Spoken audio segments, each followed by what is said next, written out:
2 Chronicles Chapter 8. And it happened at the end of 20 years, during which Solomon had built the house of the Lord and his own house, that Solomon rebuilt the cities which Huram had given him, and he settled the children of Israel there. Solomon also went to Hamath-zobah and overpowered it. He built Tadmor in the wilderness, and all the storage cities in Hamath. Furthermore, he built Upper Beth-horon and Lower Beth-horon as fortified cities with walls, gates, and bars. He also built Baalath and all the storage cities that Solomon possessed, all the chariot cities, and the cities for the horsemen, and everything that Solomon desired to build in Jerusalem, in Lebanon, and throughout all the land of his dominion. Regarding the people who were not of Israel, namely, the Hittites, Amorites, Perizzites, Hivites, and Jebusites, who remained in the land, Solomon imposed forced labor on their descendants who were left in the land, and they are required to pay tribute to this day.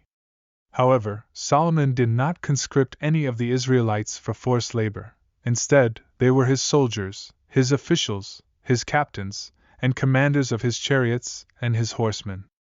These were the chief officers who served King Solomon, numbering 250 who ruled over the people.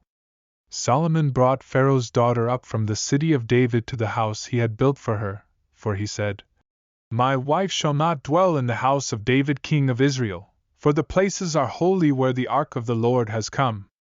Solomon offered burnt offerings to the Lord on the altar of the Lord, which he had built in front of the porch.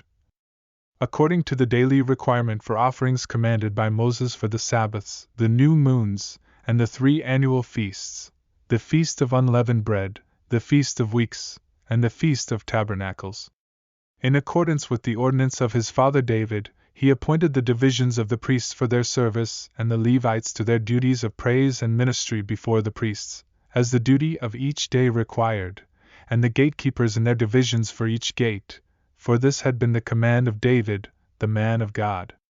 They did not deviate from the king's command to the priests and Levites regarding any matter or concerning the treasuries.